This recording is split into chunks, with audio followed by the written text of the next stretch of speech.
नमस्कार मित्रों, स्वागत है आपका हमारे इस यूट्यूब चैनल पे। हर परिवार से एक को रोजगार देने की तैयारी में यूपी सरकार। पेपर की कुछ ऐसी हेडिंग होती हैं जो इतना आकर्षित करती हैं, इतना खींचती हैं कि उसको पढ़ना बहुत ज़रूरी हो जाता है। और ये अगर वाकई में सच्ची खबर है, इसमें कुछ भी सत्यता है, तो ये एक बहुत बड़ी खबर है। हालांकि देखने वाली बात ये होगी, क्योंकि आजकल एक परिवार में किसी एक को नौकरी मिल जाने पर भी क्या उस परिवार का वाकई में डेवलपमेंट हो पाएगा? क्या वाकई में वो इंसान अपने पैसों का इस्तेमाल अपने परिवार के लिए कर पाएगा? क्या वाकई में वो इंसान की नीयत अपने परिवार के काम काज के लगने के लिए हो पाएगी? और क्या वाकई में ये हेडिंग सच्ची हो पाएगी? चलिए देखते हैं फटाफट पहले खबर क्या दी गई है, फिर इस पर थोड़ी बात कर लेंगे। तो उत्तर प्रदेश सरकार लोगों को सामाजिक और आर्थिक स्थिति का सटीक आकलन करने के लिए परिवार कार्ड बनाने पर विचार कर रही है। इसमें परिवार के बारे में सभी जानकारी होगी। इस कार्ड को आधार से भी लिंक किया जाएगा। सरकार का मानना है कि यह कार्ड हर परिवार में कम से कम एक सदस्य को रोजगार देने की दिशा में बड़ा कदम साबित होगा। फिलहाल राशन कार्ड के आधार पर परिवार की सूचनाएं उपलब्ध हैं। परिवार कार्ड के लिए उच्च स्तर पर एक विशेषज्ञ ग्रुप बनाकर योजना बनेगी। सरकारी प्रवक्ता के अनुसार सरकार ने अपने संकल्प पत्र में अगले 5 वर्षों में हर परिवार को कम से कम एक रोजगार देने का संकल्प लिया है। इसके लिए लगातार प्रयास हो रहे हैं। सरकार विभिन्न योजनाओं और रिक्त पदों पर भर्ती कर हर लक्ष्य को पूरा करने में जुटी हुई है।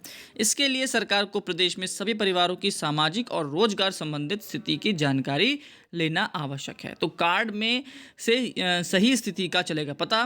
तो परिवार कार्ड बनने के बाद सरकार के पास सटीक जानकारी होगी कि परिवार की सामाजिक स्थिति क्या है, किन परिवारों में कोई भी व्यक्ति रोजगार से नहीं जुड़ा हुआ है। इस आधार पर सरकार अपने विभिन्न रोजगार योजनाओं से उस परिवार को जोड़कर रोजगार उपलब्ध कराएगी। हालांकि जब तक लोगों का परिवार कार्ड नहीं बन जाता, तब तक राशन कार्ड को ही आधार माना जाएगा। तो कुल मिला के देखिए, बात जो अब समझ में आई इसको पढ़ने के बाद, वो सबसे पहली बात तो ये है कि आपको जानकारी है कि जो राशन कार्ड व्यवस्था हमारे देश या हमारे प्रदेश में है, वो इतनी ज़्यादा लचर है कि उसका सही आकलन लगाना बिल्कुल बेवकूफ़ी भरा है।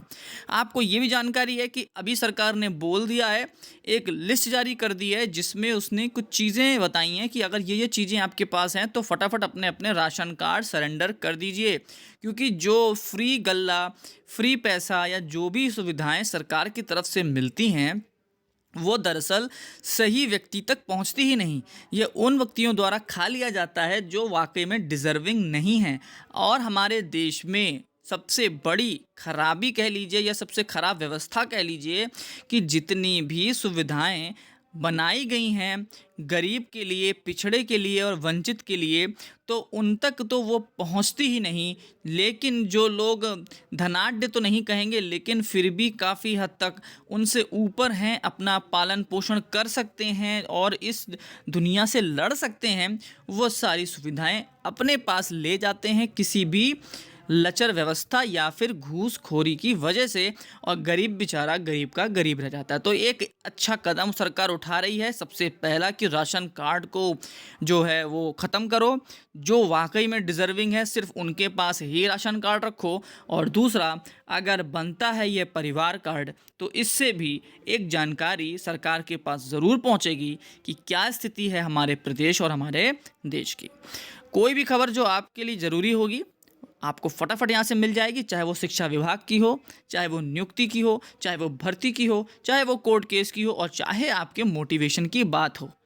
हालांकि पढ़ाई की वीडियोस भी डलती हैं, लेकिन इंटरेस्ट आपका थोड़ा सा कम रहता है, तो अपना इंटरेस्ट ज़रूर जगाइए। आज वीडियो डल रही है, बहुत अच्छी वीडियो ज़रूर देखिएगा। मैथमेटिक्स, अगर आपने मैथ्स की सारी वीडियोस देख ली, एनसीईआरटी पूरी ख़त्म हो जाएगी, लल्ला लाल, याद रखना। चलिए, लास्ट तक आपने वीडियो उसके बहुत बहुत धन्यवाद। फटाफट चैनल को लाइक शेयर सब्सक्राइब करिए और बेल आइकन जरूर दबाना ताकि सबसे पहले नोटिफिकेशन आप तक पहुंचे। Thank you and have a nice day.